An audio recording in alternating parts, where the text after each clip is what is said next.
Hey guys, and welcome back to another episode of Federico Talks Watches. Now, as you guys can see, I'm still not in my office, I'm still in Miami, and the uploads haven't been too regular. But I'll be back in New York on January 4th. So you don't have to worry if you've been missing the show, I shouldn't be gone for too much longer. However, this is a perfect place for me to plug my Instagram because, even though the uploads aren't so regular, you can check me out on Instagram at Federico Talks Watches, link in the description below, so you can kind of follow my adventures and get some other watch-related content, even on the days when I'm not uploading. But I'm back today, and, I figured I'd do something that's pretty popular on YouTube right now, and that is a year-end review. My channel is not even a year old. It's, must be 10 and a half months old. And in that space of time, I've made 111 videos, 112 including this one. So there isn't all that much content out there, but I doubt every one of my subscribers have seen all my videos. So today, in my year-end review, I'm gonna come out with the top 5 videos I think you should watch on my channel. Be it because I think they're informative, or they were entertaining to watch, or maybe just entertaining to shoot. And some videos didn't get as much traction as others. So, this is a good kind of guide, especially for newer subscribers, to check out some of the content you may have missed. Now, of course, before we get started, customary wristwatch check. I am wearing the Panerai PAM 380. This is the radio mirror. And it's a very actually mild climate in Miami, being winter, so the alligator strap is being kept on the watch. But let's get right into it, and these videos are in no particular order. They're just 5 videos I think you should watch on my channel that you may have missed. And my number 1 is a quite recent video, and that is my top 10 non-round watches video. All these links are going to be in the description below, and they're going to have cards right up top. So yeah, my top 10 non-round watch video. Watches are predominantly round, and that makes a lot of sense, but I think you can see, especially in this video, you have a ton of other options that aren't round, and they're not even rectangular. There's some pretty strangely shaped watches out there, and this may help pique your interest and kind of judge your taste to maybe consider some other pieces that you may never have thought of taking a look at before. So for this reason, I think my top 10 non-round watch video could be particularly useful, especially for guys that are newer in the whole collecting and watch community online. Next is a watch video which was a ton of fun to shoot, and that is our top pet peeves video that I shot with my good friend Tristano, also known as TGV, over on the Urban Gentry channel. Now, this video is on my channel, but whenever me and TGV get together, my viewers tend to really like that, because it's a two-way conversation. And in this video, TGV and I discuss our biggest pet peeves when it comes to watches. Stuff like watch size, or bracelets, sizing bracelets rather, or color schemes.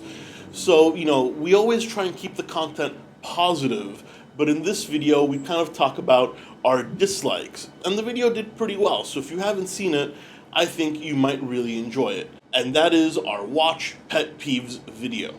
Now, third on the list is a video that I'm pretty proud of, because I've worked in the watch industry before, and sometimes I take for granted stuff that I think is common knowledge, and it's not. Now, I'm not the most knowledgeable when it comes to watches. There's a ton of guys on YouTube that can beat me on that, but I do think I have a little bit of an edge when it comes to talking about the industry, simply because I've been in the industry for almost a decade.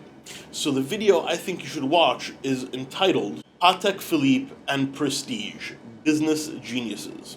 And essentially, it goes into talking about Patek Philippe and why I think they've become so successful.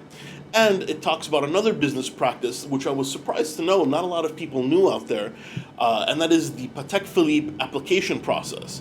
The fact is that some of their higher-end pieces, money is not enough. You have to apply for the privilege of buying the piece.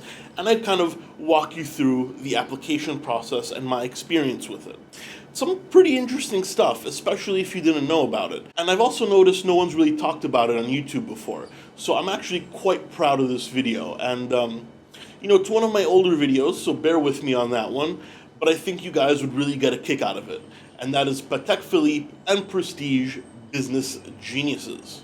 Another video I'm very proud of, sticking with this whole business industry theme, is my State of the Watch Industry video, Doom and Gloom, where I talk about why the watch industry is in a particularly bad state right now and what has affected sales and why sales are so down. Stuff like the Chinese economy, anti-corruption campaign, bad advertising, and lack of modernization by watch companies. Stuff that, is pretty interesting from a business perspective, and I think I'm particularly qualified to talk about.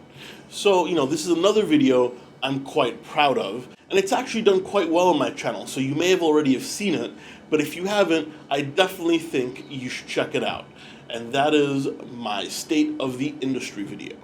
And by far, the video I think you should definitely watch on my channel if you haven't seen it, and the one that I had the most fun making, was my Caution Watch Butchers video. This was completely unplanned. This was just right off the cuff. I was on 47th Street. I had to visit a few watch dealers and get a few parts, just some stuff for my personal collection and to help out some friends. And I saw some crazy stuff that I've seen in the past, but now that I'm on YouTube and I kind of document watches in the watch industry, stuff that kind of really shocked me, and kind of goes to show how the watch game can be pretty murky and you really need to know what you're doing. So this was completely unscripted, off the cuff. I shot it as kind of a rant as soon as I got home, and it was a ton of fun to shoot. So if you've got to watch one video on my channel this year, and if you haven't watched it already, it's got to be my Watch Butchers episode. And as I said, all the links are going to be in the description below. Well guys, what do you think? Are there some other videos that you particularly enjoyed on my channel? I think I'm going to do another wrap-up as well, where I talk about videos that you should watch on everybody else's channels, not including mine. But I just wanted to give some love to some videos you guys may have missed from, my personal stock of videos. Anyway, thank you so much for sticking around for another episode of Federico Talks Watches. Please bear with me. I'll be back in New York and back in my office on the 4th of January, and the uploads will be a lot more regular. So until then, take care.